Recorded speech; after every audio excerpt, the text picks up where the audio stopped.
fellow parliamentarians, members of the Diplomatic Corps, colleagues in public service, ladies and gentlemen, magandang umaga po sa inyong lahat. Let me begin my speech by acknowledging the incredible team that worked hard to make this event a success. To Representative Maria Rochelle Arenas, maraming salamat po for leading the AIPA organizing team of the House of Representatives. My appreciation also to the House Secretariat, headed by the House Secretary General Balicaria Garafil,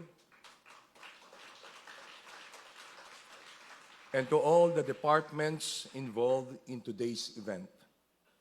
From planning to execution, you have kept the momentum and focus on our shared goal.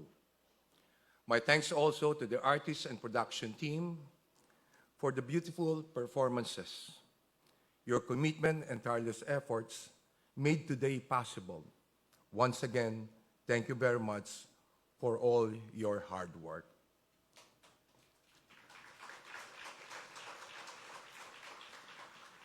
Today, the Philippines formally launches its AIPA presidency for 2026.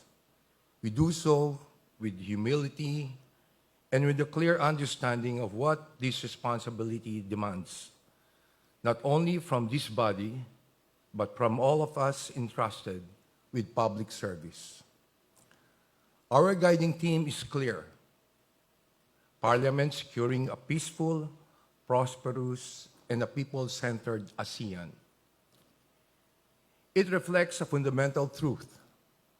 Communities endure not on aspiration alone, but on laws that are credible, government systems that are trusted, and leaders who deliver results. This year is significant for ASEAN.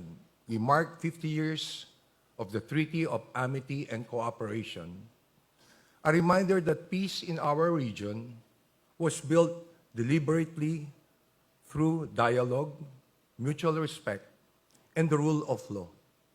These principles endured because they were reinforced by the institutions that held firm over time.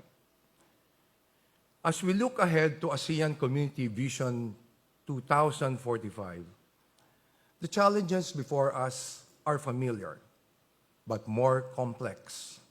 Economic uncertainty, security risks, and rapid technological change increasingly confront our societies all at once.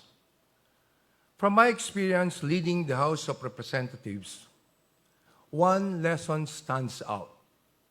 Public trust is built through results. People judge governance by how decisions are made, whether processes are transparent, and whether outcomes genuinely improve daily lives. When laws are openly debated, carefully scrutinized, and aligned with the real needs, government structures earn the confidence of the people they serve. These lessons apply across ASEAN. Trust grows when laws are clear, and when resources are directed where they matter most. This is how parliaments secure peace, support prosperity, and keep people at the center of policy, principles that will guide our AIPA presidency. This direction is fully aligned with the commitment articulated by the President Ferdinand Marcos Jr. during the Fin de Honor last Friday. As ASEAN Chair this year, the President reaffirmed our resolve to deepen dialogue and enhance cooperation on regional security and economic integration, not as ends in themselves, but as means to improve lives and build resilience across ASEAN and among our global partners. At the same time, he emphasized that regional cooperation must remain people-centered, ensuring that its benefits are felt most by our citizens, especially the most vulnerable.